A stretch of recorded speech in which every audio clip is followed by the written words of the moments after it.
What's up, guys? Welcome to On the Block. Igor Henriquez, Joe Verfari here, and big shout out to Zane Shaw for producing the show today. But what I wanted to do today was start about the Los Angeles Clippers obituary, and I want to bury them right now because because we had talked about the season as it went on, and a lot of people, including yourself, have picked the Clippers to win the championship. I did.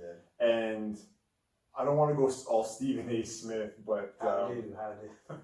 But I didn't get the cowboy hat either. But to say that everybody was disappointed would be an understatement for sure. But I hate to say it. As you know, I saw it coming. You did predict that on the show we did outside that you had them having some sort of collapse. I think you were one of the only ones that I recall ever hearing that.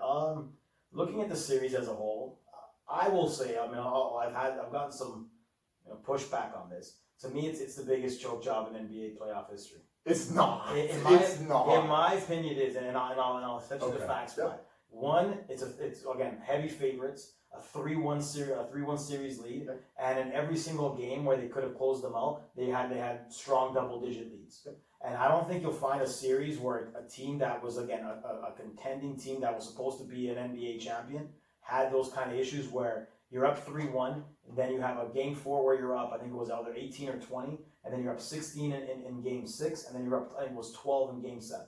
And then you utterly collapse in 3 straight games. I think it's probably unheard of.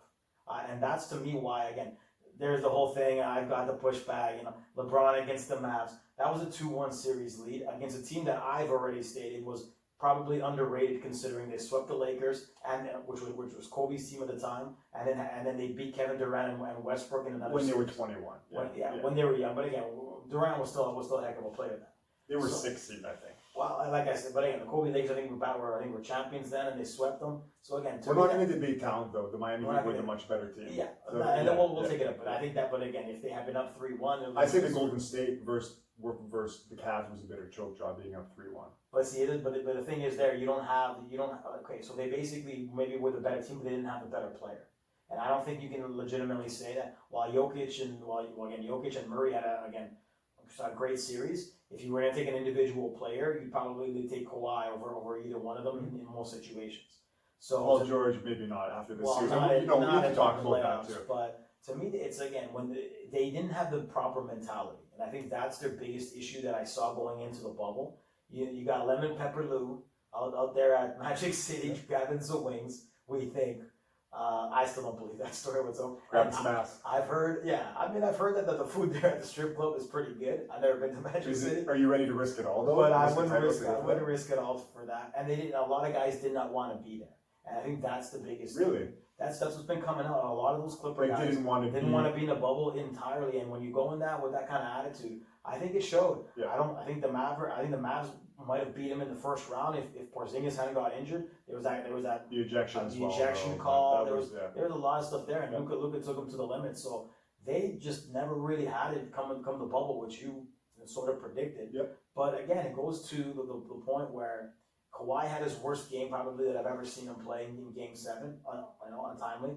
And then he couldn't rely on anybody else to pick up the slack. Where Pandemic P. Or what are they calling him? Paul George, George Paul, whatever the heck you want to call him, just hasn't shown up to be a playoff performer. He had a couple good games, but he probably had as many bad games as he has good games. And for a guy that needs to be a second star or so forth, like you can't have that. Like for example, we're going to talk about later. The Lakers situation, the last game against the Nuggets, LeBron had a terrible fourth quarter. And Anthony Davis saves his bacon. Let's call it a spade a spade. You also got lucky with the shot, but you need some luck too. Yeah, and you need that opportunity. And then you had other guys like Lou Williams, Lemon Pepper.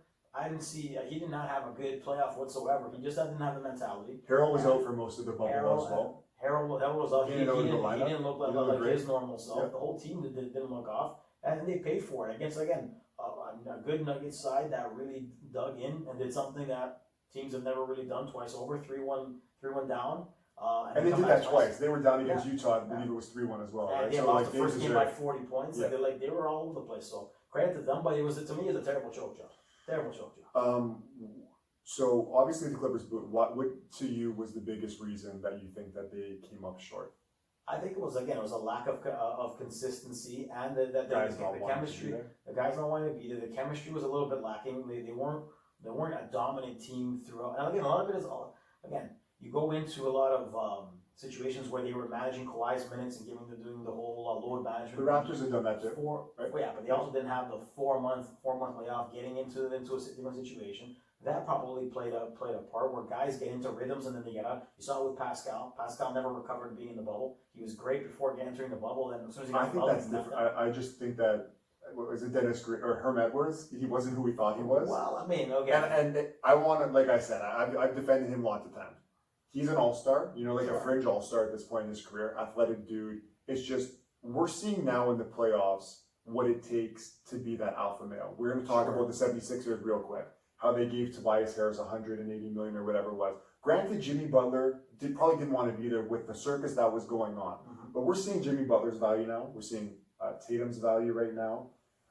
We're seeing guys dip in playoff performances. That's what we saw with DeMar and Kyle in years before. In the playoffs, when defense is tight and you really need to get a bucket, the cream rises to the top. And you see which guys are meant for the moment and which guys aren't. And it's plain to see. In the regular season, like I said 1,000 times, Pascal's going to drop 35, 40 points on Phoenix or Sacramento or even maybe the Lakers in a game when the stakes aren't that high. But we've seen guys not be able to bring it. And it's not like a slate on them. They're just, not top 5 players in the league. Well, I mean, I would counter that. Paul George, another guy. I would counter that argument and say that I thought Pascal last year, when they had Kawhi, had a better that pecking order though, as pecking the order, second or third guy, right? Sure. But he was also missing shots that like this year. The confidence was low. The confidence was low, and again, you just never know what guys' mental psyches are playing in that kind of environment, and how they deal with being like in those situations where they can't move out of the bubble, they can't do this. And I'm sure it affects guys. Mental toughness Is tough, and especially if you're not used to it. And let's be real, at Pascal's age, I mean, Kyle hadn't even won a playoff series. His progression's been pretty good. So I'm not going to count him out at yes, but Kyle at 26 didn't have the cast that Pascal has right now with these guys. Sure, but he was also never a really elite option at that point too. I would argue. I think he was 20. That was his first year with the Raptors. It was still very much DeMar's team at that point still. So I don't know. To me, I'm not going to write off Pascal over 1 year. No, we're not writing him off. But like, if we're going to look at it, and like I said, I hate to keep bringing him up, but we're talking about our hometown. Like, if anybody here thinks that Pascal Siakam is going to be, I don't know, Anthony Davis, obviously he's not. If you think he's going to be like a Tatum impact player, he's not. Is he that notch below? Probably. Is he better than like DeMar DeRozan? Probably. You can see the environment, and going back to the Clippers situation. I mean, just watching Kawhi out there, the guy that I saw last year in Toronto. He seemed unhappy. He didn't seem like he was his normal. Enjoying himself. He was again, especially Game 7. He was just all over the map everywhere. Yeah. So yeah, he had some moments, that one finger block that he had and stuff like that, but like, he just wasn't the normal guy that you see out there. A lot of that can also be because they were on such a condensed schedule where you're playing every two games and you're getting tired. But like I said, going back to the Clippers situation, it's a bad beat, unquestionionally. And like I said, they got the heat from it because it does make them look like a second-rate team in LA. But like you said, and I don't want to defend them because, like I said, I didn't have much faith going into it. When the season started, I said probably Clippers over 76ers made the most sense to me at the moment. Because they had a lot of people thought that. They had the best team. They had the most depth. But when we look at the eye test and the paper, the lineup on paper, what I wanted to talk about, and I think we did that outdoor show, I want to tell you the reasons for the Clippers' demise. Now, talent-wise, in terms of offensive and scoring, Kawhi, Paul George, Lou Williams, Montrezl Harrell, Marcus Morris, who'd be an elite guy that everybody wanted. On the Knicks, the guy was, granted it was the Knicks, but he was balling out of his mind, okay? You look at a guy like Marcus Morris, and would you not say that he's the exact opposite of a guy that like the Raptors would bring in? A selfish dude, a guy that's worried about himself, not a winner, dumb fouls, trying to injure players like he did with Luka Doncic. That's not the vibe that a championship team has. He's not Charles Oakley, because there's a time and place for guys like that. Yeah. You don't have, like, you can be dirty and Dennis Rodman, Oakley, like, there's guys like that you can have on your team and win. I look at a guy like Marcus Morris, is he more skilled than the guys I mentioned? 100%.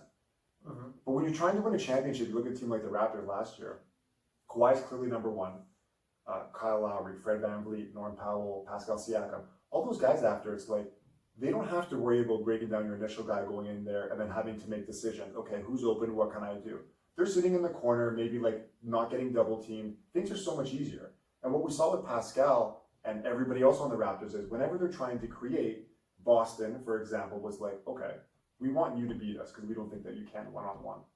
And we saw time and time after again that these guys were unable consistently to go through the defense like Boston, who's going to beat you down, wear you down, grind you. Guys like Marcus Smart, Tights. Yeah. Oh, they only have what's his name? Tights, whatever his first name is.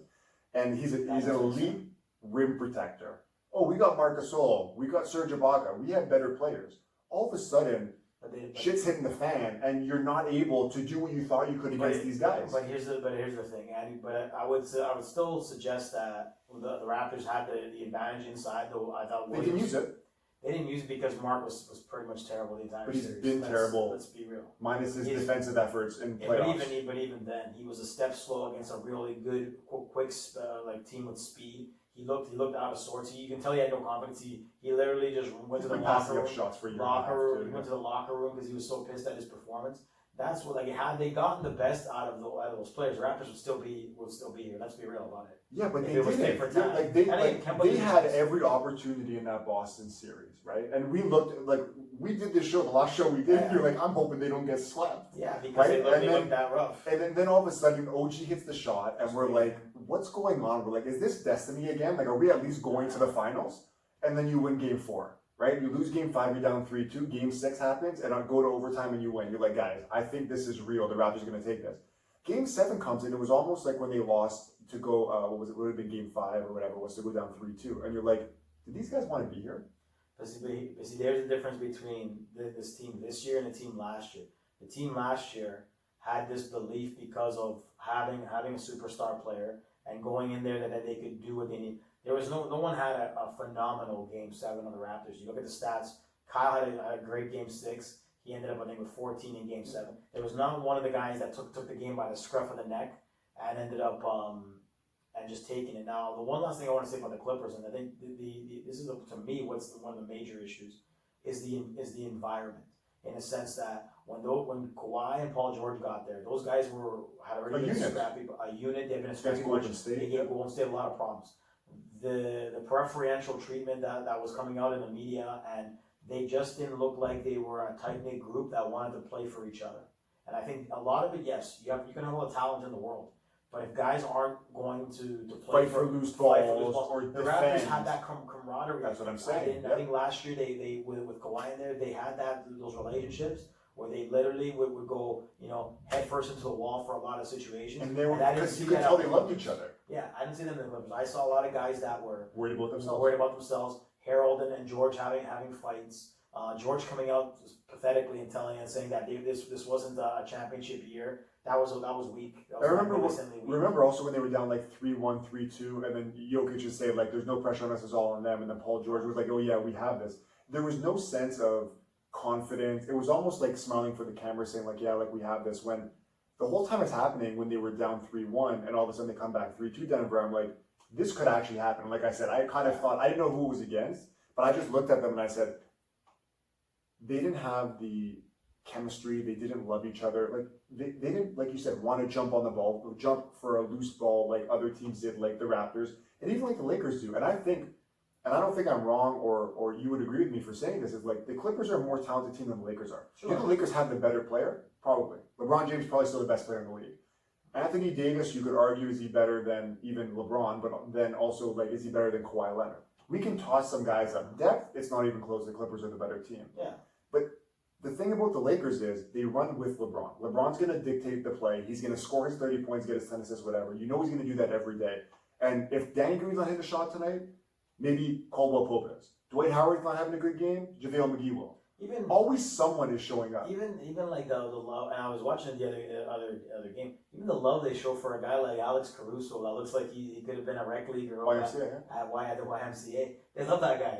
But they love each other. They call him the GOAT. They legitimately call him the GOAT because you can tell those guys work for each other, and that's why they've been as successful as they're happy to be there. It's the Clipper situation this year reminded me of what the Lakers were last year, but with less talented players, where they were just all over. Josh Harden, all those guys that didn't like each other, all over the map with Ball and Ingram, and they were just like guys that were talented but just didn't have any camaraderie.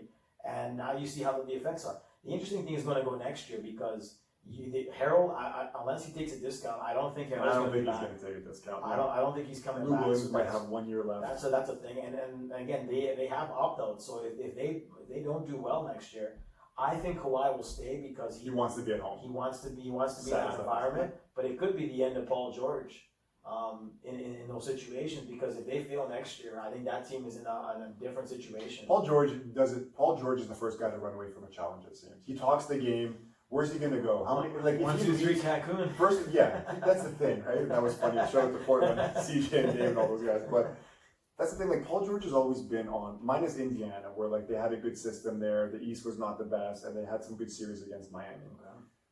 Paul George is not a guy that's gonna be like, hey, I'm gonna go to, I don't know, a team that has a good culture or something like that. He's been on OKC because he was kind of forced there, so he didn't want to be in Indiana. And looking back, maybe he shouldn't have left.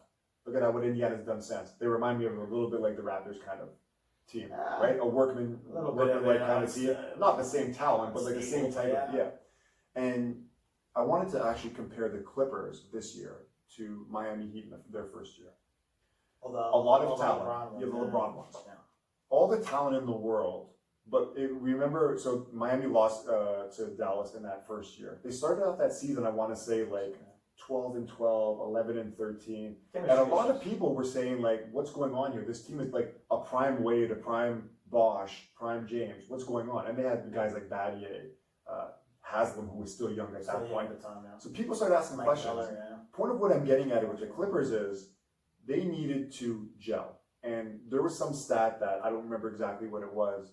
But let's say it was the first team in NBA history to have like 5 guys average 16 points a game or more. Mm-hmm. And I talked about this on a previous show. The only reason why they had that stat was because Paul George missed like 2 months from shoulder surgery. Mm-hmm. Kawhi missed every other game. Lou Williams was hurt at times, or just, going, when Lou Williams gets in the game, he hijacks the offense and it's like, cool, we're going to win by 30, let him do what he wants to do. Or Harold, who comes in and, runs the pick and roll with him and does his thing. All of a sudden you bring in Marcus Morris, who came from another team, was averaging 18. That's another guy. Mm-hmm. And it's like, all these guys need the ball in their hands. They're not secondary, third, fourth, fifth guys on the team. They don't know how to move without the basketball. Yeah. In an NBA level, and be your Danny Greens on the team. Like, for whatever the slack Danny Green gets, he'll defend, he'll sit in the corner, he won't say where he's going to shoot his 3. You're not going to get that from Marcus Morris. He's terrible at trying even those layups. He's not athletic. Anything from like close to the rim, like he looks so like he just don't. So everything hurts. Uninterested. It looks like it hurts. Like that he's taking like 2-foot shots. But yeah, I agree. That's what I thought with the Clippers. And you cannot, as we saw with the Raptors and any championship team, you can't have that anymore. The Heat learned, I think the first year that LeBron was there, that he deferred a lot to Wade. And then Wade said, "This is your team. This is your team now." And that's when things got when Miami started rolling. When LeBron didn't take a backseat to Dwayne, who was the lead dog in Miami for years. For sure, he was arguably the best player in the league. And that actually helped them out. But again, it's going to be tough, because if you look at next year, like let's go back into a lot of guys. Like you got Durant going to be back in the East. You got other companies. The Golden State Warriors aren't going to be bums again next year. They're going to have the second overall pick. Plus all those guys. And everybody's healthy. Everybody's healthy. They're not going to be an easy out. They're legit. It's going to get harder and harder in that Western conference. Doncic and those guys are getting better. Portland's going to be better. It's going to be a dogfight. So there's no guarantee that setup. This is probably their best chance. But it was to me again still the biggest choke job. I'm going to go on that. That's my 3-1 massive leads. If Lamar was here and I'm going to send him this clip, he would not be happy. We'd be going on. I got that voice a little bit late. But again, 2-1, 3-1. You can't make it there. And the Lakers were not up. Those are even the games that the Lakers won. They won them by 2. Sorry, not the Lakers. The Heat won. They were 2-3-point wins against Dallas. They didn't blow them out any of those games. No, but Dallas was one. Yeah, but Dallas was an incredible defensive team. That's the big difference between any of these teams. The Clippers, the Lakers, nobody's on that level. You can't say it was a choke job if I would agree with you. A choke job based on it's arguably the best player to play the game, and LeBron James losing in his prime with. So LeBron's the best player in the world. Dwayne Wade was probably the second or third best player in the world, and Chris Bosh is another top 10 guy. So you have 3 of the top 10 players in the world in their prime between 25 and 28 years old, losing to an old Dallas team That's all you need to look at. Oh, well, where Granted, did of that- course, where there's- did- I mean, Dirk wasn't that old back then. That was like 9 years ago. He was Dirk was 29. early. Yeah, I was gonna say 29. 30 something. Yeah, he wasn't old. Jason Kidd was old. He was past his prime. Okay. Jason And Terry they had- passed his they had prime. Sean Marion. Sean Marion passed Tyson- his prime. Tyson- Twilight. Tyson Chandler was the defensive player of the year. Yeah, no, that's what I'm saying. They had defensive They guys. had a good team. But- But that's what it was. LeBron didn't know how to shoot. There was a lot of problems in that series. Choke job. Maybe not the greatest ever, To but a me, choke again, job. I still think that again 3-1 in the second round. That's something that's the finals. You're not too. losing to Golden State. You're not losing to a Golden State with Durant. It's a choke job. Yeah, Is it the greatest But ever? here's the thing, but like Maybe not. Okay, but like okay, so you got like is Nowitzki worse off than Jokic or Murray? Who had a better team? If you look at the Nuggets right now that came back 3-1, who had a better team? That Mavericks team? Dallas, obviously, but you're talking about the finals and the No. second round of the playoffs. That's why it's a worse choke job because the second round is one That thing. The Dallas team finals lost is in the another. first round to Golden State 2 years before, right? Again, And we're everybody going knows. back and forth. Like I said, they swept the Lakers. That's all I'm saying. Yeah, no, for sure.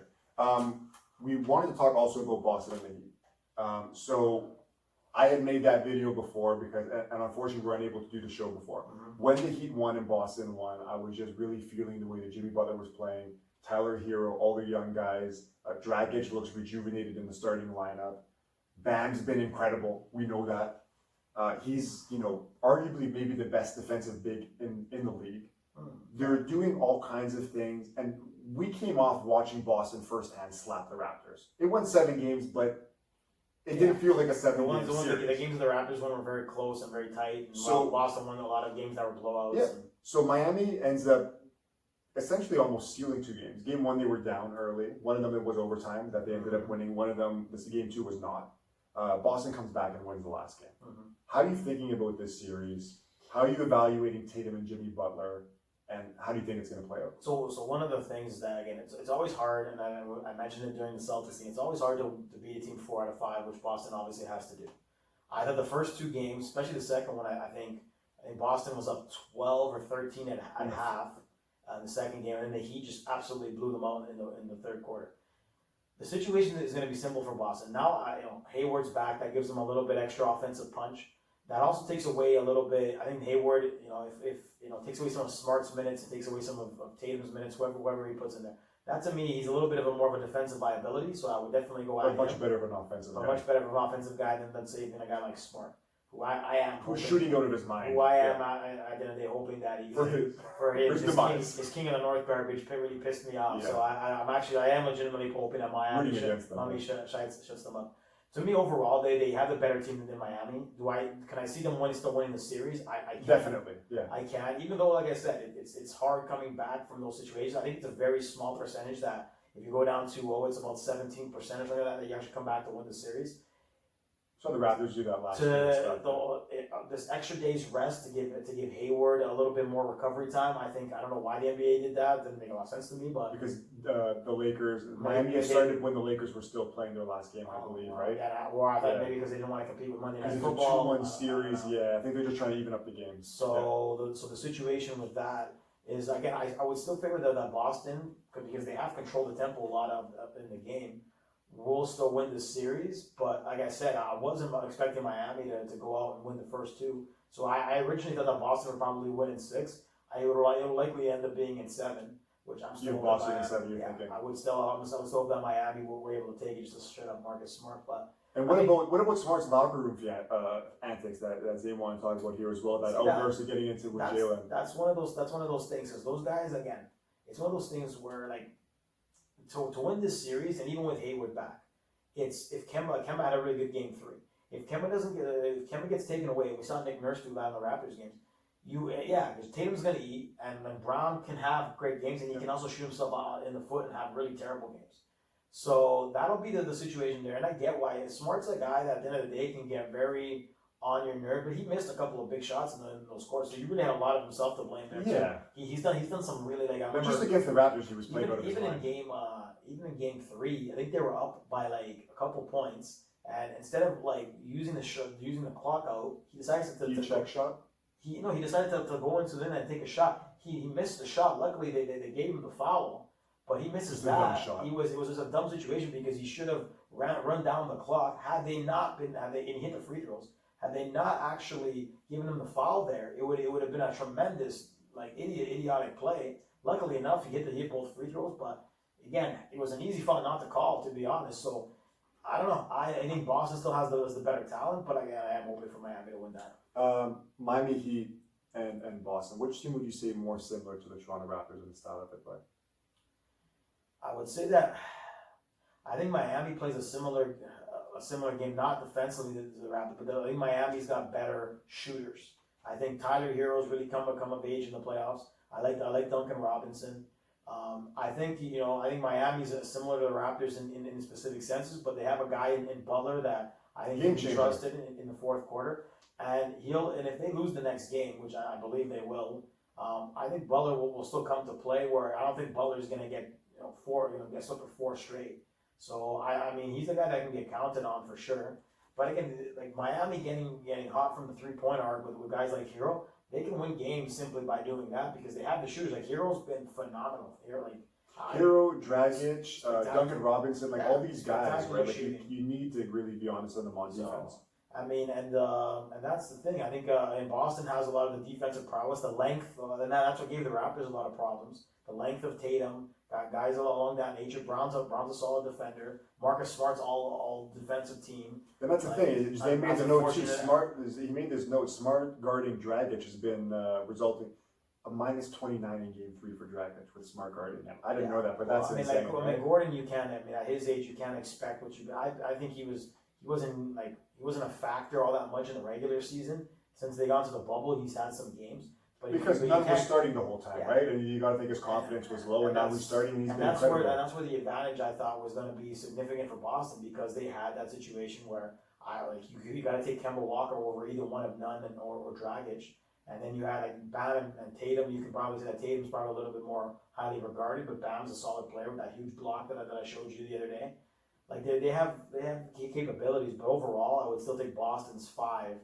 Though the Heat probably have a better bench. That's the thing, and we talked about like even saying here, like Boston's really running their stars into the ground. Something that Nick Nurse did, and it's fine. It's the playoffs. You want to win and lose with your best players, but you need to manage minutes for your bench. The Heat are the deeper team. Like we saw Wanamaker against the Raptors have some big games, but like they don't have the same depth that the Heat do and that the Raptors do. So that's the thing. As the series goes on, I think that a question is going to be: can Boston not be so fatigued and stay fresh? I know they had the extra day off today, but if this series is going to go 6 or 7 like we think it is, does that really give the advantage to the Heat? I mean, the Celtics already had a really tough another 7 game before. Yeah, and again, the Heat had a lot of time to rest for sure. But I think the point of being in the bubble and not having to travel and do all that, it definitely probably helps because you're going off the court, you're going home, like you don't have to go in. It's probably easier to recuperate and play those type of minutes, like the way that Nurse was playing a lot of the Raptors guys. And get treatment right after the game. Because you're not traveling. You're literally going back to the hotel and it's like you're at a home game every day. So it's definitely different where guys can just relax the next day and just chill out. But yeah, I think Boston still wins it in 7, unfortunately. Shit, Boston in 7, cool. So I'm gonna go Heat. In 7. I really have a lot of confidence there. I think this next game, you're right, Boston might end up taking it, but I do think that the Heat are going to take the series. Jimmy Butler and Tatum. I was talking with Zane about this earlier.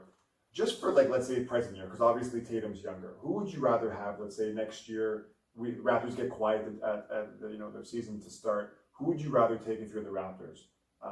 Tatum or Butler if you get one of them for a year? Who would you rather have? For 1 year? Yeah, because obviously Butler's older than Tatum. I think Tatum probably has the higher ceiling based off what I saw in that series. He can be he's on that situation where he's probably an all-star level player, but he's ascending to that superstardom. Yeah, and I think that the Boston team is definitely his team, even though he's got other guys that like Kemba who've been established all-stars at times. And Jalen, I think Jalen's another guy where you just never know really what you're gonna get. But he's gonna bring it on defense.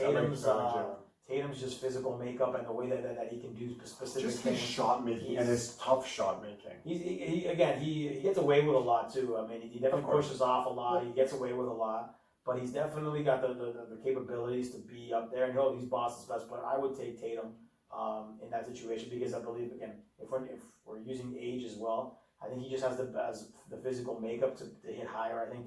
I'm just saying, if you have Game 7, like this series, let's say Game 7, who are you more confident with in this series right now, Game 7? That's what I'm talking about. Yeah. Because we know Jimmy Butler's personality too, right? Right now, based on the fact of the veteran things and being there, because the Boston guys, they beat the Raptors. They had those situations where like LeBron took them down, and so in Game 7 I would probably choose Jimmy Butler right now because he's been there, he's done that, the veteran mentality. And you know he's going to rally the guys, Yeah. right? For whatever that's worth, and it is worth something, as we saw with the Clippers, they didn't have that. But and that's the thing, the Heat team is exactly like I'm talking about. Those guys, you can tell they play for They each other. love each other. And they Yep. they work, and Bam works. Like Jimmy doesn't have any problems with Bam. You never see Jimmy really going off. Because guys like It was a little bit of a call. I think Jimmy got, I don't know if he got injured, like he got benched for the last like 30 seconds to a minute last game. I don't know why that was, but it was a weird situation there. I don't know what Spoelstra was thinking there, but no, I think as a camaraderie situation, they're better. They're much better in terms of that. So I would take Butler in a Game 7. Same. You pretty much had said everything I wanted to say. Jimmy Butler's obviously one of my favorite players. Loved him forever. And you don't hear all that stuff we heard with the Timberwolves and with the Bulls that he's, like, not a head case, but like, a problem in the locker room. And I think the thing with Jimmy is he just wants to win. And that gets forgotten a lot. We see that with the 76ers. Yeah. Guys talk a lot that they want to win. They'll smile for the cameras and say, yeah, of course I want to win. Joel Embiid for another guy. Oh, I want to win. Taking care of your body is a big part of winning. Sure. Being healthy is a big thing. Showing up in big moments of big games is a big thing of that. And Jimmy Butler's a guy, obviously, late draft pick similar to Siakam, but the guy is always the hardest worker in the room. Yeah. He leads by example. He'll motivate you with the speech if he has to, and it's tough love. And I'd rather have a guy that's going to get on me, like Michael Jordan did in that documentary, for wanting you to be better and you making this team better. And I think that goes a long way, and that's why the Heat have really rode this underdog wave that they've been on. If you look at it, like Jimmy's team right now with the Heat doesn't have more talent than his team last year with the Sixers. They're just more. They just have better camaraderie. Chemistry for sure. They have better They camaraderie. want to win. There's no Ben Simmons on that Heat team. There's no the 76ers had a better team. They just didn't have the camaraderie and guys that were like working. Joel was always with some kind of gastro thing. It was always something with that dude. But okay, so we talked about that. We just about 5 minutes to kind of wrap up where we are with the Lakers and Denver. So obviously Anthony Davis hit that big shot. And I don't want to throw any shade because I like Anthony Davis. But when I saw the reaction of massive shot by Anthony Davis, and it was huge, I just felt the vibe, and maybe I'm wrong for feeling this.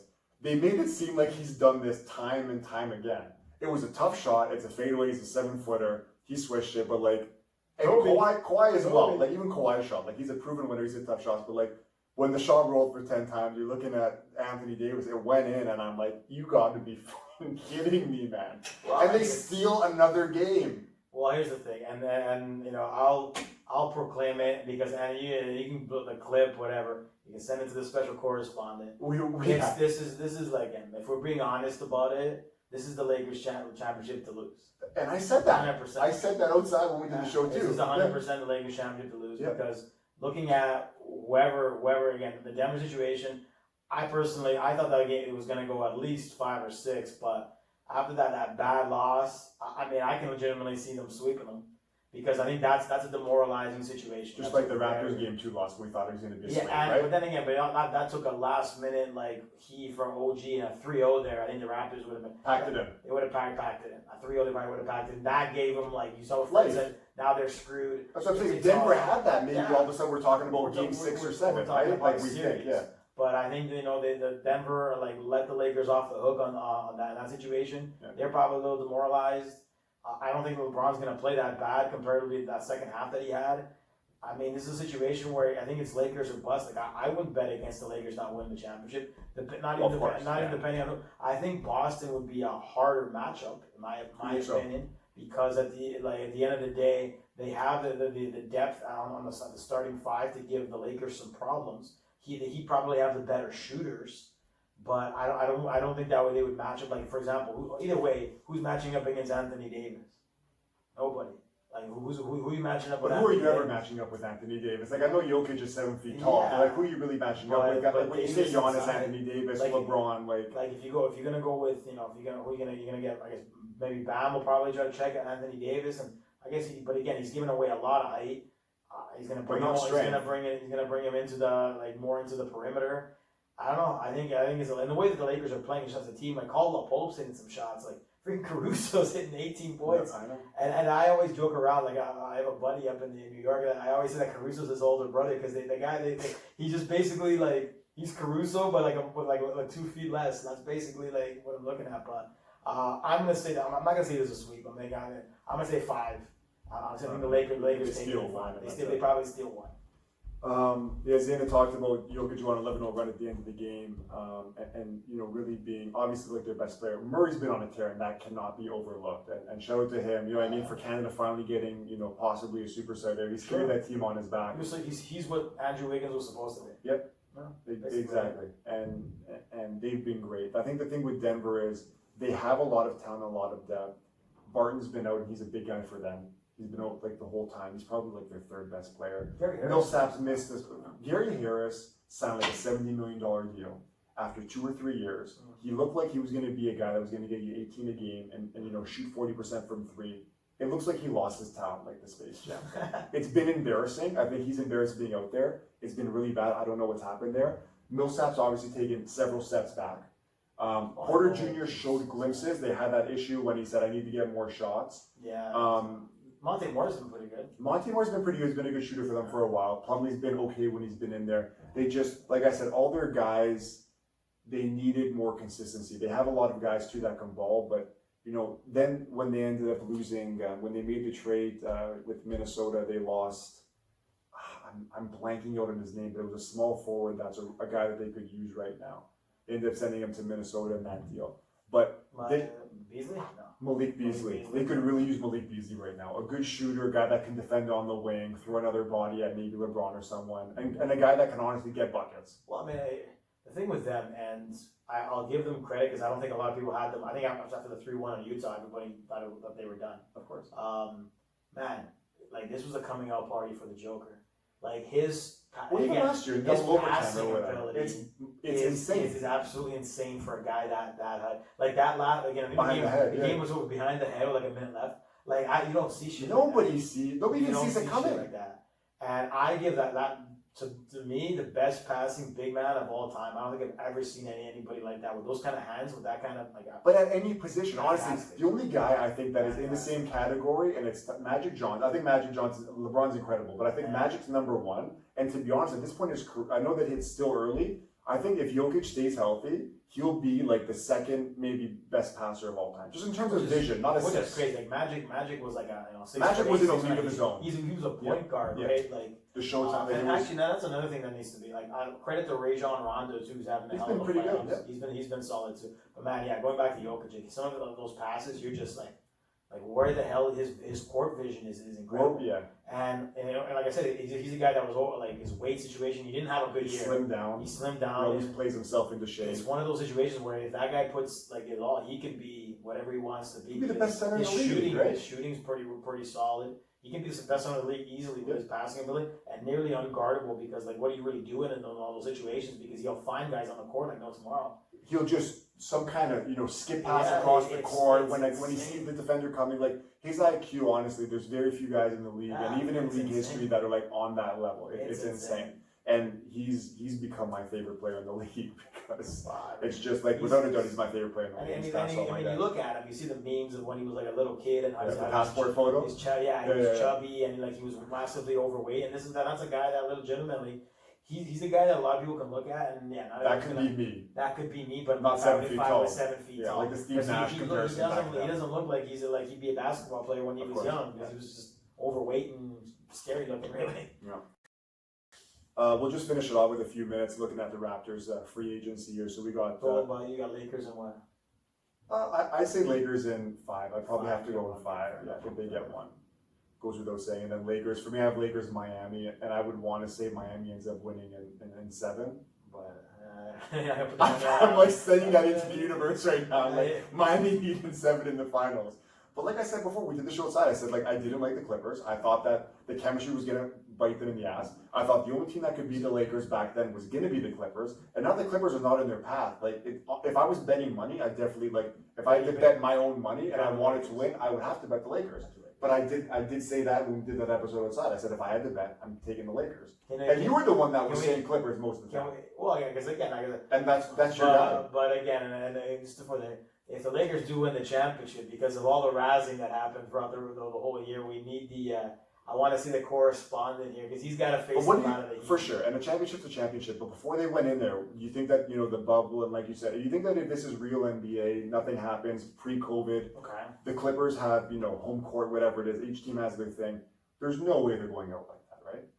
I mean, based on, I don't think so. Well, again, the matchups were pretty much what they were, and I don't. Do I think that Guys not wanting guys to not be there on wanting the to be Clippers, the like, you don't have bubble, that, right? and try you guys should have sneaked in.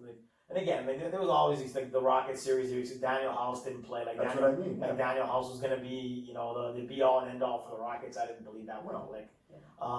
No, I mean, yeah, I think that the dynamics were good. Would they have lost in 7 games? Probably not with home court in Game 7. Probably. I think it's a lock. They at least both get to the But West again, Final. it's also right? you can also say that this is probably one of the hardest situations to be in as a baller, and winning the championship might give you more of a I'm not big buying situation. that. I'm not Because here's the buying thing. that. I'm not So, buying so that. here's the thing. So if let's say the Lakers do make the championship with the Heat, and there was an actual home court situation, you wouldn't say that the Heat would beat the Lakers in LA. No, but Game and 7. he probably wouldn't get where they are right now, right? Like, I don't know. Like, this is more of a They earned it, right? the Raptors, for example. How many teams after the shooting that happened? I don't remember the man's name that passed away, but after that last black man that was shot, how many teams were willing to throw away the season, including the Lakers, the Clippers, and the Raptors? Mm-hmm. Guys saying, "Hey, you know what? We think that we're not going to play. We might cancel the season." Yeah. Like, guys' heads have not been in this, and I don't think that's a stretch to say. Like, a lot That's of guys fair. don't want to be there. That's a fair The assessment. race thing that's gone on, the bubble, all kinds of stuff. It's not. You can't look at it and say, "Oh, hey, like." And regardless, if Miami wins or if the Lakers win or the Raptors win, nobody would look at this.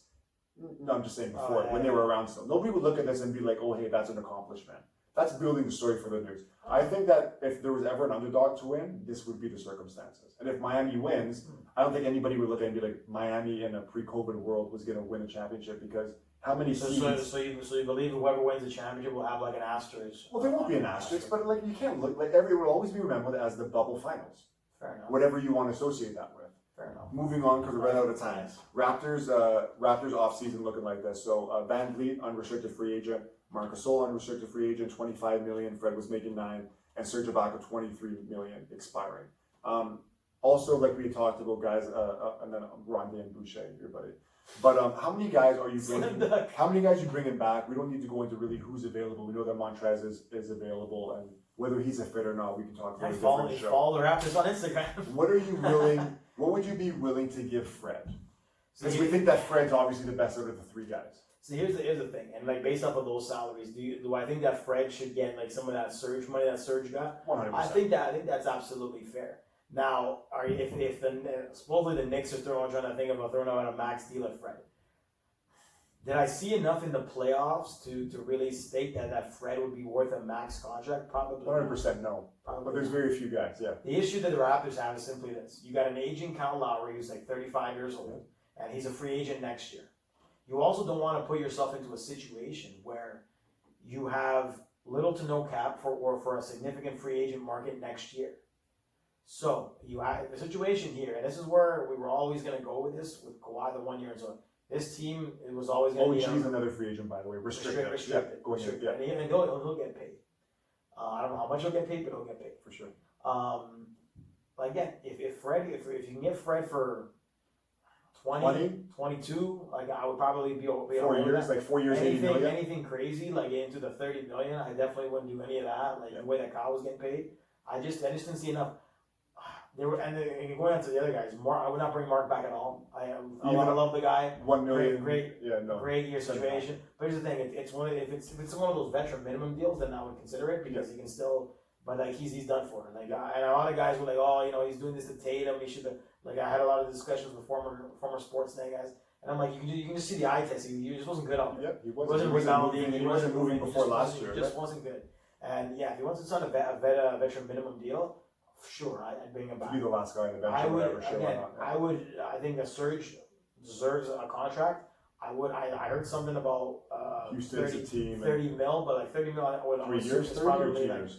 I mean, even if it's 2 years at 30, I think I'd be okay with 15 million a year. Yeah. But again, it's at his advanced age as well. But if it's anything to do with getting the same money that he's gotten right now, I would probably say no. Nobody's giving And that's the situation. They're gonna like.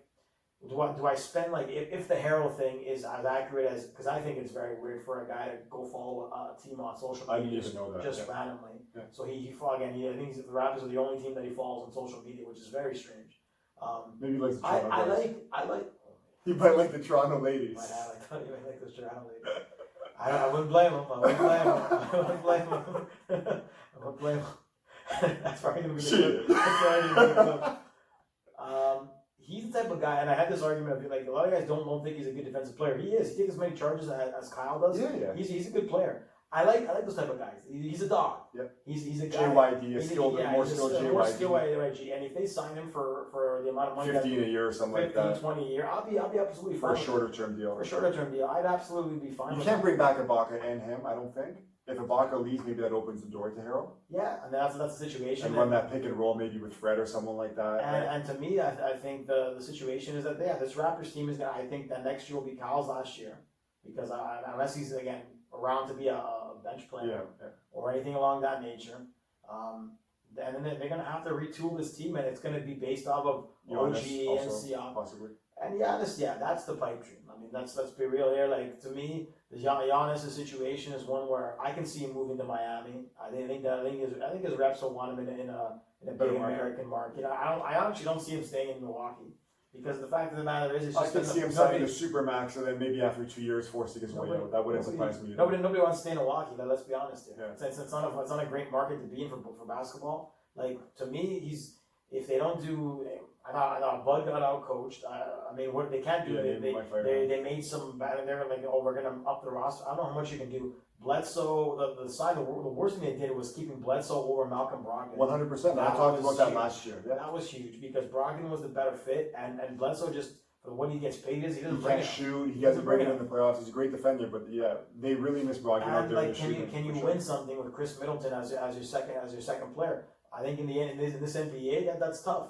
You need the Raptors were able to do it last year, but let's be real. The Raptors also got fortunate with a lot of injuries and so forth as well. It's a superstar-driven league. So I would bring back Fred as well. Like, I don't know, and this is what I was trying to think. I don't know if Fred would want to leave Toronto in a winning market and somewhere that a team that believed in him, because we talked about he's a loyal guy. I just don't know if he would leave Toronto, go to a team like the Knicks, the Kings, maybe Houston, depending on their cap situation. Any team for like a few extra $1 million a year. He could, I just don't know. That's the question. It's like, can I see him leaving for New York? I don't know. Like, if it's 105 compared to like $98 million, is he going to leave Toronto to go play for the Knicks who have not done anything or are not going to do anything? I don't think so. I think I agree with you that Fred's a loyal guy, and I think he owes it to the Raptors a little bit, but you just never know, guys. Of course, but you never know. OG, and I looked at him too. Like, I love OG. I just don't know what his ceiling is. I know that he's obviously a really good defender, and offensively, I don't know what he can come to, but I like if he can give them 14, 15 points a game and play that defense, because like I said, when we were doing the shows during the playoffs, I think he's been their best. He was their most consistent player from game 1 to game 7 against the Celtics. I agree. And that has, you know that he's not going to disappear. I like Norm a lot too. Obviously, I think he has one more year left on his deal. I want Serge back. If he wants to take a discount, he has to take a discount to stay. I'm bringing him back. Mark, obviously, I agree with that. $500,000, $1 million, cool. If not, see you later. That's rough. I don't want to put on a timer, but we do need to talk about Masai. I didn't watch the whole closing thing. Yes. I had talked about this before with you and Zane behind the camera, just having our conversations. I'm not so sure Masai wants to stay. Not that he doesn't love Toronto.